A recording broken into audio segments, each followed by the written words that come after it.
So Brig mentioned that we are going to be giving out awards today.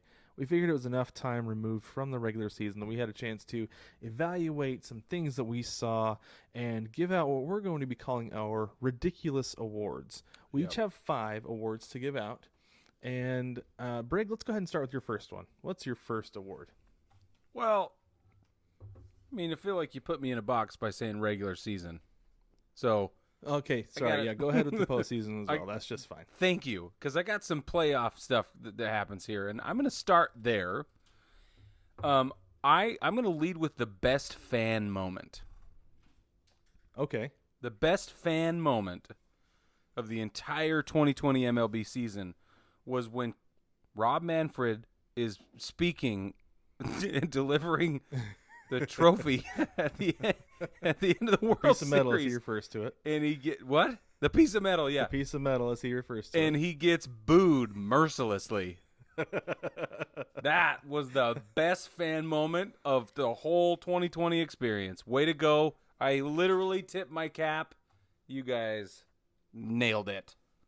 Thank you. They did, and like spur of the moment too. Who would have thought that they would have their wits about themselves at the end of the World Series to like, oh, that guy, boo. Yeah, no, I thought that was awesome. That was fantastic. That's a great award. Thanks, Great man. award, That's Greg. Very well done. My best fan moment. All right, go ahead. What's one of yours? Okay, so I was gonna save this one for a little bit later, but I'm going to piggyback on that a little bit, and I'm gonna go with my MIP, my most incompetent person. Oh man, Rob Manfred Yes! wins most incompetent person Yeah, with his handling of season, like from start to finish of this whole mess, of his handling of the negotiation of the season. Saying something about like, oh, we're gonna start the season, then the owner's getting his ear. What's that? Oh, no, we're not sure. I'm being told we're not sure. That Yeah. it's like, come on now, figure it out. Learn public relations, for crying out loud, and learn how to negotiate. Don't just have the owners with their hands up your back going, talking for you. Yep. It's insane. And then all the way through to the end for not having a protocol specific for a player who has a positive test come back in the middle of a game or has an inconclusive test when the game starts. Let's leave it at that right there. That's what I said. I said Because- figure it out. Like, I was so mad about that. I was like, okay, if this had happened in August, you could have known for the World Series, but you've got to know that it's going to happen at some point. Yep, exactly. You're going to have a test come back inconclusive, and you've got to have a procedure for it. You said that you had they had like 100 pages or something like that of procedures. You've got to have it. It's got to be in there. It seems like a no-brainer. Rob Manfred, most incompetent. Okay, Brig, what's your next award? So my next award is going to go to the worst pitching. Yeah, I gotta go with a Razzie here, and I'm really sorry I have to do this, but it's astonishing. A combined ERA, team-wide, combined ERA of 6.04. Yikes. Yikes. And that, I was doing some research, is one of the worst in 150 years of baseball. Oh my god. I was like, I can't. That's so bad. Should I rag on these guys? I don't know. And then I was like, whoa. Okay. And it was this year's Detroit Tigers pitching staff. And I was like, come on, guys. Wow. That's just so bad. And then I was sitting there thinking like, well, yeah, I haven't heard anything about the Detroit all season long. Like, every year there's a handful of teams that crop up that get loud, right? For one reason or another, they make more noise, they get more press, whatever, something. It's a player, it's a moment, it's a commissioner being ridiculous, it's something. But it's I often fail to remember the teams that I don't remember, right? Because they're doing nothing, or they're so bad that they're trying to hide, and I just can't let that happen. I'm so sorry. I think you're right. You're trying to hide. Well, and I remember back when we talked about the season wrap up, we talked about how the Cardinals played one last game, and then I was trying to figure out who it was missed out on that game. It ended up being the Tigers. It's like, Tigers don't need to play another game. Just let them go. Let them go. They'd end up with a 7.303 ERA if they played that other game. Something crazy. That's so bad. Worst pitching of 2020, Detroit. Just all of it. Just all of Detroit. Wow. I'm sorry. Amazing. Yeah. Well, okay, what's your next one? All right, my next one is best camera angle. Whoa! So, I tried to watch as much baseball as I could this year because I wanted to get basically just binge watch baseball during the short amount of time that we had it. Yeah. And the first place I saw this was actually Seattle, which would make sense since I watch them pretty much every day. Yep. But they had these really cool angles where they took the NFL fly cam, it's over the field that they took from the XFL. Yep. They had that. They had a camera on a wire that was going down the third base line. Right. So so you could see out into right field, and what it would do is if there was a runner on third, they would pace the camera with the same speed as the runner, and you could get a good idea of how fast the guy was going, and B, you could watch the play unfold, especially if it was a ball to right field. It was awesome. Yeah. Watching the player run and then see the ball come in real time. It was so cool. And then the other one that they implemented it a little bit later into the season. I think they were about a month in. They put a rolling camera on top of the first base dugout. Right. Yeah. So it was the same idea, but it was a lower angle. So you're down closer to the field and get a little bit different experience with that. Yeah. So the fly cam, the roll cam, those were awesome. Completely new to me for baseball, at least. Yeah. I don't feel like anybody's ever done that before. And it was a really cool experience, really cool viewing experience. Totally different than anything we've ever had before. I think it needs to stick around to some degree.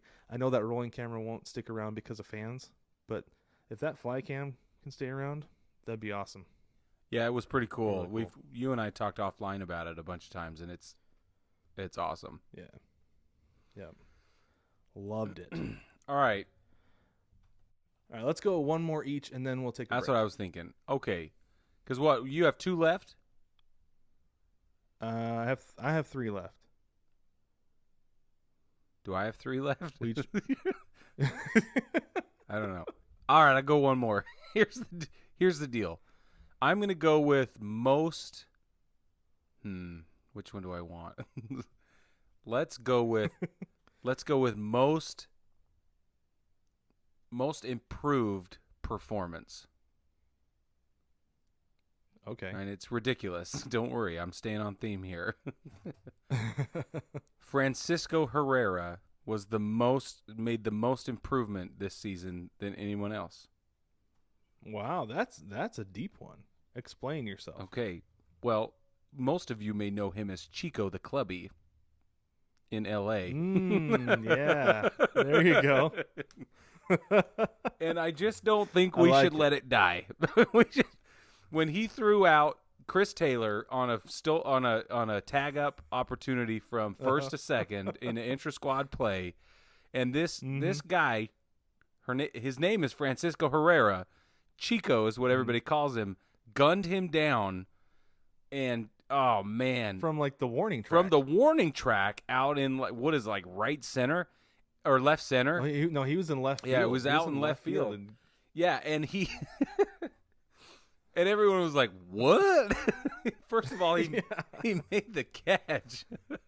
He threw a dart all the way, a freaking frozen rope all the way to second base and beat Chris Taylor by a mile.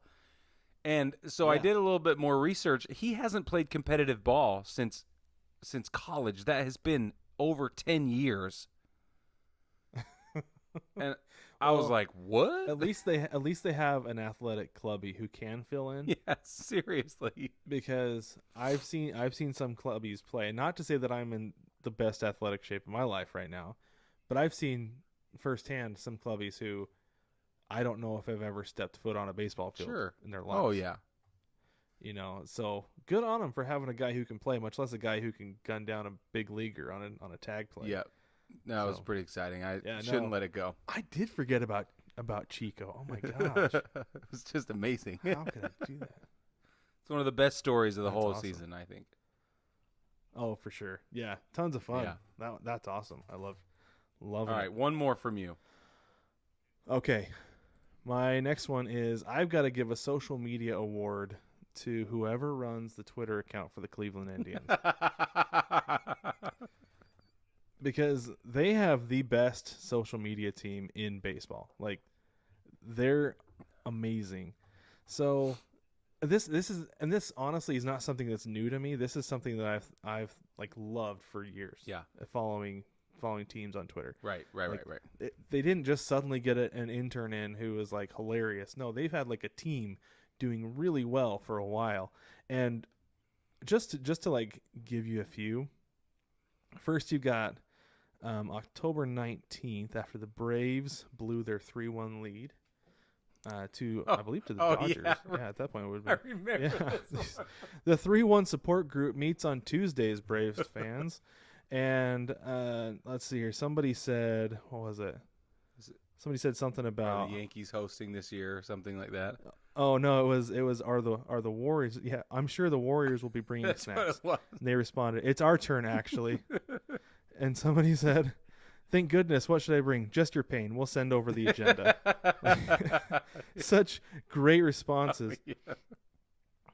So it's so good. Just they don't just leave the tweet and just like leave it. They actually respond with really great responses. Here's another one. This is actually from just last week, November 23rd. Yeah. Said reply and retweet this if you want a PS5. And there's like a whole string of people just like, "Oh my gosh, I would love a PS5."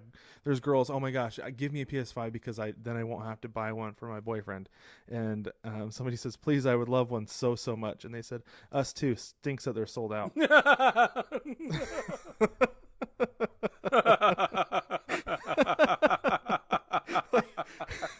Oh, such a troll tweet to get about. Oh my gosh, the Indians are giving away a PS5. No, they're just No. wanting They just- interaction. That's all. Do you want one? Yeah, we do too. It's just, And somebody said, Justin Lafferty said, "Note that this tweet does not indicate you can win a PS5." And they said, "Justin, please, we just need the retweets." knock it off. Quit being practical. So, if you're looking for a good follow on Twitter, follow the Cleveland Indians. You will not regret it.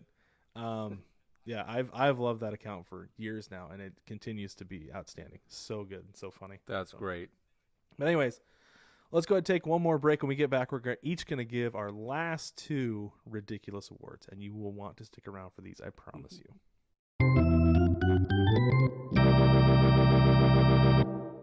All right, baseball family, welcome back. We're going to wrap this up with our final two awards each. Now, remember, these are ridiculous awards, and Brad is going to lead us off with whatever his ridiculous awards are. We're still laughing about everything else. Okay, We hope you are too. All right, so my fourth one, and this is really no particular order. There's no ranking hierarchy here. But this is the fourth award I'm giving out today. It's the best or the biggest steal. We saw Mookie Betts stole and gave the nation free tacos, but I don't think that's the biggest steal that we saw this year. The biggest steal that we saw was the 2017 Houston Astros continuing to get away with it. They stole signs, they cheated, they won a World Series in 2017, and there was no punishment levied against any of those players. The piece of metal, as again we refer to by according to Rob Manfred, was not taken away because of the cheating scandal. There were no repercussions against any players because, as Rob Manfred said, the humiliation will be enough for them to deal with. And guess what? There wasn't any. There was none. The only punishment was Joe Kelly throwing a couple of baseballs at guys. That was it. He hit Alex Bregman, who, by the way, took it like a man. He did. Had some choice words for Carlos Correa, and then there was more words, the bench is cleared, and then Joe Kelly, of all people, was suspended. But there were still no Astros players suspended for sign stealing in 2017 after everything came out, all the evidence. GM or Vice President of Baseball Operations, manager, fired, no punishment for players. Biggest steal of the season. remains and probably will remain for the foreseeable future the 2017 Houston Astros. Oh, thank you. You deserve a round of applause, good sir. Thank you. That is a terrific award, and we might just go on carrying this banner forever. I just feel so personally affected by it. That's all. That's all. He said through clenched teeth. Well done. Yes, sir. Hi, Brig. And for our 2021 season steal of the century. yes, exactly. That's gonna be a ridiculous award every single year. Biggest steal continues to should be. The year is 2025. The biggest steal continues to be. 2025, the Baseball Together podcast brings you the ridiculous awards. Steal of the year, the 2017 Houston Astros. That's exactly how it's gonna be. I love it. Let's do it. Let's do it. Okay. Perfect. All right. All right, Brig. What you got? The fourth one I will bring up again, like you said. I like that you said no particular order. That's how I feel. This one I feel really strongly about, though. This is the comeback player of 2020, Brad. Okay. The comeback player of 2020 is Giancarlo Stanton. Okay. Because okay. Yeah, go ahead. Listen. Go ahead. Tell me why. This is his line through the regular season: 250, 387, and 500. in what is it? 23 games. 23 games. I was gonna say and then he missed time, but that's only barely more than half the season, which is relative. There are a lot of guys missed half the season this year. Yeah, okay, fine. Take his side. Well, no, I'm just saying that it's not like you're not saying comeback player of the year. Sorry, go ahead and finish, and then I'll say what I was going to say. Go ahead. I'm sorry. No, don't say what you were going to say. Knock it off. No. In that 23-game period, doing what we pay him to do, the royal we, he hit 4 home runs, okay? Now, in the playoffs, though, he went 316, 381, and a 1.381 at the plate.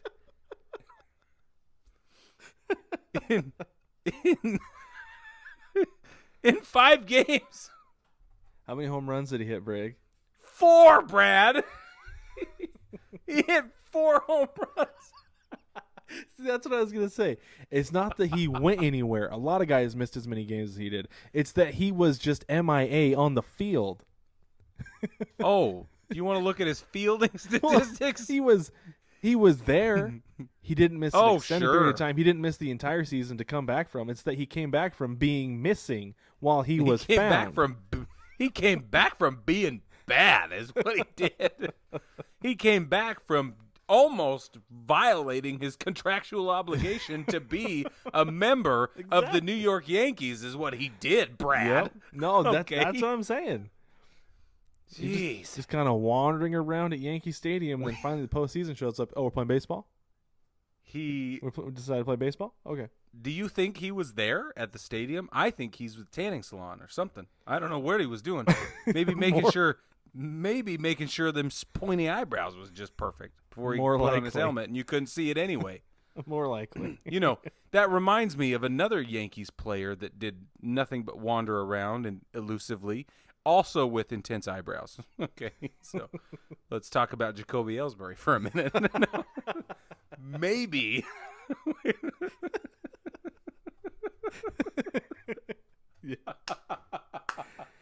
Yeah, that guy, man. There you go. But at least Giancarlo came back and hit 4 home runs in 5 games in the playoffs. Yeah. I still don't know where to send Jacoby the Christmas card this year. I have no idea. I don't think the Yankees I used to know. Yeah, they don't know where he is. Oh, that's funny. That's a good one, Brig. I like that. That's a good award. Thanks, man. All right. Do you want to go first? Do you want to take your last one, or do you want me to? I will take my last one. Make sure I'm getting the right one here. Okay, here we go. This is the best celebration. Okay. This is the best celebration I saw all season, and it was Mookie Betts' borderline pornographic celebration during the World Series. And every time, for some reason, Fox had to show it when he stood on second base. And I'm not going to do it because this is a family show. Family show. But they always showed it, and then going into a break, they would continue to show it again and again and again in slow motion. And I was just like, my son is sitting here with me. The only time I have ever seen that motion was A, at a high school dance, and B, in a rap video. And the reason I saw it at a high school dance is because it was all over rap videos. And I'm just like, oh my gosh, that's for cable TV, not network TV. It's cable TV only. But on the other hand, I loved it. I thought it was hilarious, and I looked forward to it every time he was on base because I knew I was going to have to see it and just laugh every single time. Well, so it happened funny. A lot, so that wasn't even it did a happen problem. a lot. Yeah, but no, it was so funny though. By far the best celebration I'd seen all season. You know, there was the Bellinger where he dislocated his shoulder, which was funny, but it was no Mookie Betts. So yeah, you're right. Yep, that's a good one, man. Thanks. That's a really borderline pornographic. Well, you know what sells in this country. You know it does. Yeah, it it's does. True. It's true. And I'm surprised that the ratings were not better during the World Series because of that. You would think that right. Correlation lead to causation, but I don't know. I guess not. I guess not this time. And then, stop it! This is a family-friendly show, Brad. You can't think that hard. Look at you, getting all high-minded on us. What was that? Friggin' Marcus Aurelius? Go away. No, just kidding. All right, Brig. What's your last one here? My last one. I'm calling it the Pinata Award. Okay. Who's the pinata this year? So, we're in Oakland. Imagine you're in Oakland. You're in the Coliseum, and you're on the third base line, and you're just beyond third base, and there's no net anymore, or ever. There probably has never been one there. There's no net there, yeah. And Ketel Marte hits a foul ball, that pretty intense one actually, and here it comes floating into your seat. You're a handful of rows back. You're not paying attention. And then you remember you're a teddy bear, and it's okay. And you get cracked in the face. Just sitting there, unable to defend yourself. That was my number 5. And we got to show a video of this, right? Do you have the video up? I'll send it to you if you don't. Yeah, I'll get it on there. Yeah, you don't realize the punishment that fans can take until you see an inanimate object take it for you. That's right. Like the teddy bear, there were several signs. There's somebody's cardboard cutout in L.A. At Dodger Stadium that was decapitated multiple times because it kept getting hit. Yeah. And it's like, well, that could happen to you if you don't get out of the way or pay attention. Or if Major League Baseball doesn't extend the nets. Yes. Which we've been saying for a long time now. # extend the nets. But listen, this teddy bear's never been the same, I promise. Oh, it's a life-size teddy bear. It's a full-size teddy bear. Literally, this thing is huge. And if you want to know why you should pay attention at a ball field, it's a pretty good example. How about this? We have a couple life-size teddy bears at our house. Who are you one of them, Brad? Just honest. No, I do not. I guess I could be considered life-size teddy bears. So that means we have 3.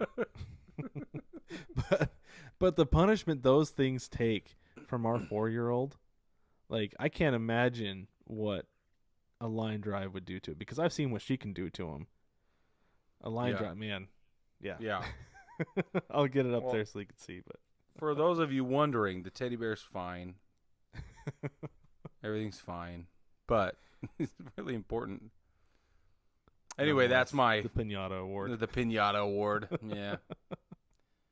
Awesome. I love it. That's fantastic. Well, baseball family, let us know some of the ridiculous awards that you would like to hand out this season. You can send us an email through our mailbag. Let us know. Or you can just tweet at us at baseball, the number 2 I almost said the letter 2. Today's show is brought to you by the letter 2. Tweet at us at baseball, the number 2, or message us on Facebook with the VIP group, whatever you want to do. That's cool. Send us some of your ridiculous awards. We'd like to actually share them on the podcast. We think that'd be a really cool thing that we could do. And we'll give you a shout out, let everybody know whose award that was. So send us your ridiculous awards.